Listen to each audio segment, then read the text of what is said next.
Hey, it's DJ Roob, Not So Serious Radio. I've been making my way through San Diego and I found somebody to talk to. Her name is Octoberz and she's a local artist here with a new album out and it's called From Xibalba to Aztlan. Octoberz, hello. Hey, how you doing? Good to see you. Thank you for joining us out here. Thank you. Thank you for having me. Of course. So your album has come out this year. It's the second of the second release that came out this year. Yes. And it seems like you've been putting out this music because you've hit some kind of metamorphosis in your life. There's been a big life change over the last recently. So the first project, which you had on, you spun one of my records, God of My Destiny. Thank you for that, by the way. That was my first EP that I released, and then second one is this one, From Xibalba to Aztlan. Another EP, so 7 tracks. And it pretty much just talks about my Mexican and Chicano culture, hence why we're here in Chicano Park. Perfect place to be to introduce the project to your platform. Yeah, and I mean it sounds like a lot of this comes from some pain and some rough times in your life, of different aspects of your life that you had a chance to finally resolve. And a lot of it has to do with your heritage and the fact that you felt like you have a foot in 2 different worlds. Correct, yeah. So I always wanted to do this project. It was like in the back of my head. Like the first intro, Chicano Part 1, is a poem that actually... in 2008 is when I wrote the poem. I was in San Diego State taking a Chicano Studies class.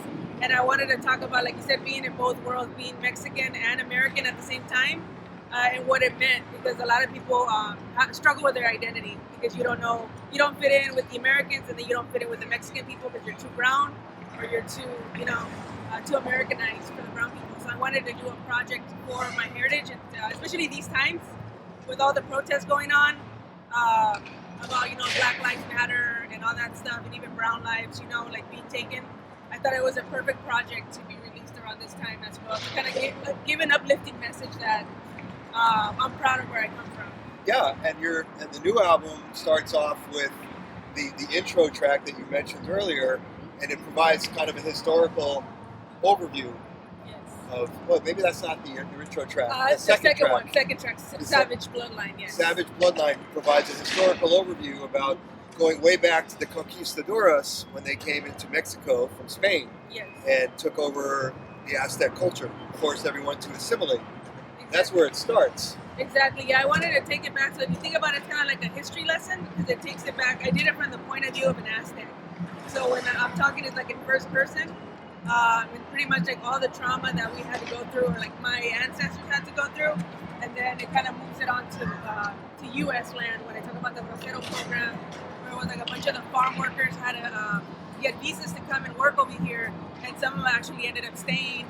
And that's where some of my family members came and started, creating their own generations. Program. Yeah, so my grandpa, step-grandpa, but I consider him like my blood grandpa, he actually came because of that program here to the United States. So that's how a lot of people built their generations here. So I thought it was important to tell that story because not a lot of people know about that. And then do it through rap, because I grew up with like KRS-One, Immortal Technique, when I talk about the history. And it makes me want to learn more. So that's what I want people to take from it, is to try to research their culture and learn about it and be proud of it. Yeah, and I feel like I learned a lot just by listening, not only about the historical context, but what's going on currently. Exactly. It's your story, yes. But it's not your story alone. Exactly. Yeah, I try to do it like put a little bit of myself in there, but also a little bit, like you said, about the whole culture as a whole. So that way people can relate to it, that are like, it's another brown girl, can be like, oh shit, I've been through that as well, Yeah, so, for sure. I hope that I'm proud that you actually caught on to that stuff. You not being obviously like, from that culture, but like for you to like, be able to like hear everything I was saying, that's important to me because that's what I wanted to do. Yeah, I think you did a good job. I think people will know. Thank you. So on the new album right here, what's your favorite track and why? It's hard. Like I've been going like different, because it's only 7 tracks, but I love them all. But like right now, like the ones that I really love, it's Satanico Pandemonium. For those horror fans, I'm a horror fan myself. It's based off the movie from Dusk Till Dawn. Salma Hayek in the movie plays Satanico Pandemonium. I changed the name a little bit, but it's pretty much like a mythological like rap song. So I'm obsessed with like legends and stuff like that. Yeah. So if you hear it, it references a lot of the movie and the TV show From Dusk Till Dawn. And that show has a lot of like Aztec culture and Mayan mythology. So I thought what better record to do like a horror mix from that movie. So that's why I love that track. And then the second one, right now would probably be Generational Curses. Yeah, I really like that one. I love that one. A lot of people have been liking that one a lot because a lot of people, again, can relate to it. And that one speaks to the sort of the treatment of people from your background over the years, Mexico here in the U.S. Exactly, yeah, like how it's been passed on. And even, I don't and what mention that it a does lot. to people and to families and like generations. all the traumas. And I don't really talk about it specifically in the song, but I also want people to talk about, you know, like religion that you're born into, like question all that stuff. Because like I learned myself and I went to do all my own research. I grew up Catholic. I'm not a practicing Catholic anymore. Me neither. I'm a recovering Catholic. So I believe like in the universe and all that stuff. And that's where like from Xibalba to Aztlan, for me, for people that listen to my other interviews, what it means is Xibalba is like a mythical Mayan lore. It's like a hell or underworld. And then Aztlan has like two meanings. It's where Mexico used to be, or also where Mexico was trying to expand, like the Aztec Empire, they would have continued their reign. So it's kind of like a negative to a positive. So from Xibalba, going from like a hell to a paradise, Aztlan. So that's why I named it that way as well. Okay. I also took from the earlier album you did this year, God of My Destiny, that you're pretty new to this. Yes. Yeah. Tell us about that. Like one day you said, all right, I'm going to rap. So actually, it's funny. So a lot of people think that I was, because I run a blog and a podcast called Nightmare on Sedgwick Avenue, which is a hip hop and horror. But I've actually been writing for a while. Actually, I've been writing since I was 13 years old. So I started off as poetry, and then I would write songs, but I didn't really think anything of it. I was actually also in band in middle school. I played the drums. So all that stuff kind of incorporated into my music somehow. And then in 2014, when like SoundCloud era, one of my friends introduced me to it, and I started putting out music and actually recording stuff. Because before I was recording like on cassette tapes, you know, like back in the day, like late 90s probably, early 2000s. And then I started putting music out before I started my blog in 2018. But for some reason, like or the other, I would still put music out and everything. I never put out a project, just singles. And so if you go to my SoundCloud, you can see like my growth. It's like really like shitty mic that I had. And then I kind of like took a little break. And in 2018, on my personal IG page, I would always talk about like hip hop and horror. So I was like, why don't I just start a blog? Yeah. And then it morphed into a podcast. So I did that. I spent most of the year of 2019 growing that, which I did a good job. And then I was like, you know what? I'm going to go back to the music. That's my goal in 2020. Right. And then COVID hit, you know? And everybody had to pivot. Yeah, exactly. So it kind of worked in my favor, I guess you could say.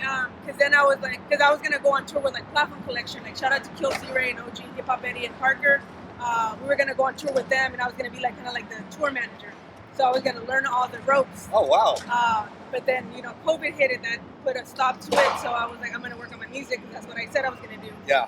And I had a lot of music written out, and I wrote new stuff. Because like I said, I've been writing for the longest time. So I put out God of My Destiny on June 15th on my birthday. And it did great. And then I was like... it's a really solid release. Yeah, exactly. Yeah. So all that stuff was a little bit of my growth from like 2-3 years ago. Okay. So like you said, I kind of had like an epiphany where it was like, there's other stuff I've been going through. And there's stuff that we've been, you know, seeing in the media and all that stuff with like Black Lives Matter and all that stuff. So... I actually started writing right after God of My Destiny, like in July. Yeah. I was already writing new tracks. Some of it, like I said, is old. Like the Chicano poem is old. Savage Bloodline is actually kind of old as well. Satanico, I wrote it like a year ago. So all this stuff, I kind of had it, and I just like fine-tuned it. I worked with Kill C-Ray here at his studio, his house. Yeah. In Barrio Logan. And I released it, my second EP. And that's pretty much how like my musical journey's been. So technically like two... actual projects, but I've been doing music for like a while ago. Yeah, just not taking it like serious as I am now. As you should. Yeah. But that first time with your shitty mic, you were recording, there's that first time where you record it and then you put it on SoundCloud and you just hold your breath. Yeah. What did I just do? Yeah. People gonna like this? Are they Yeah, gonna and even hate my it? cadence, like I didn't have cadence, I didn't really have flow. Like I feel myself like I was sounding like super monotone. Yeah. So I feel like this one is probably like my best project to date, and it should be because it shows my growth. You know? Yeah, So, absolutely. But I'm saying when you Yeah. put it out there, there's that feeling of like that pit in your stomach. Like, yeah, like if people here, are I'm gonna putting like myself out there. it. Exactly. Are people Yep, gonna that's how like this? felt. I mean, I felt that way about becoming a DJ on the show. Like, Yeah. I'm gonna try. Will people like it? Am I gonna suck? Yeah. But you do it. Exactly. Yeah. So. And maybe you suck, but you keep doing it. You know. That's true. I was going to ask about back to the earlier album, God of My Destiny. So the track that I played on my show is called Flor, Yes. and that refers to your abuelita. I'm assuming that's her name. Yeah. So abuelita is means grandma in Spanish, or like Grandma.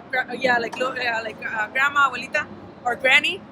So pretty much that song, like I said, it was kind of like it's gonna be 3-4 years ago. Kind of like that track embodies like who I became. So my grandma, like I said, played a big role in who I am today. She's the reason I love music and horror movies and movies in general. So Oh, wow. That's a good influence. yeah. So Music and horror movies. so yeah, so she was super Catholic, but we watched like Mexican horror films together, like Época de Oro, like Pedro Infante, Jorge Negrete, Maria Felix, all that stuff. So that song is kind of dedicated to her, but also my growth as a person, because it was when I kind of went, I consider like a breakup, because I left a job that I was there for 5 years. It was like my career job, criminal justice job.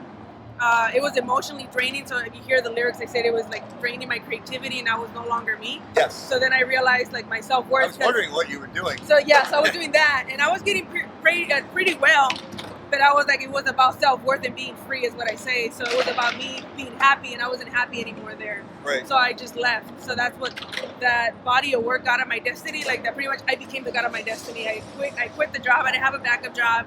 I just fucking quit. Yeah. So that's why if you see my posts a lot, I always say like follow your dreams, because like I'm living that right now. Yeah. So, You're doing what a lot of people don't do, because a lot of people are unhappy with their situation, They stay there. but they don't pull the trigger because it's hard. Exactly. It's a big risk, and you didn't even have a job set up, so Yeah. you were just like, how am I going to survive? Yeah. But you did it anyway. Yeah. I admire that. Thank you. So I have another question about on the current album. The first track, the intro track, is called Chicano Part 1.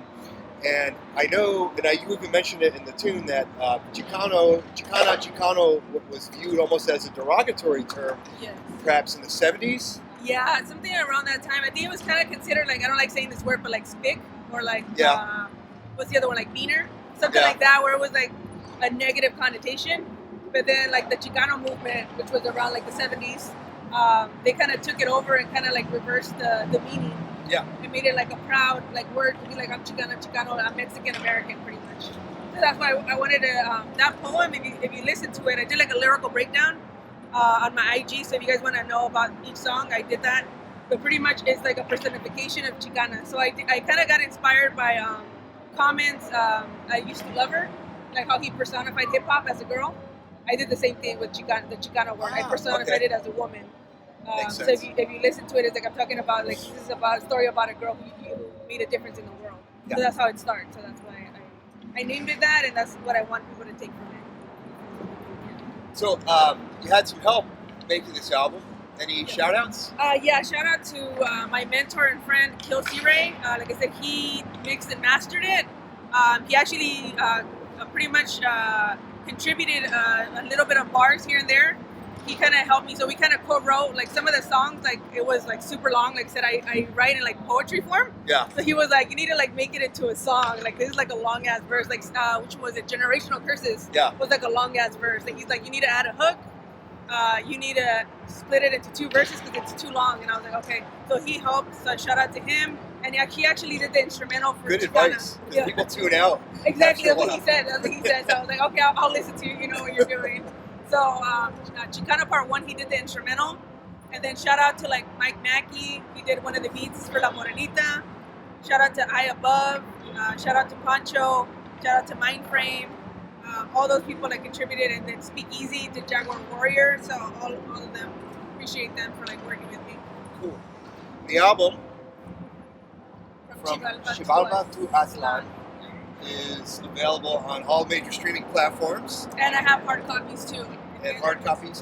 And is it also on Bandcamp for purchase? Yeah, it's on Bandcamp. If you want to actually get the hard copy, just DM me.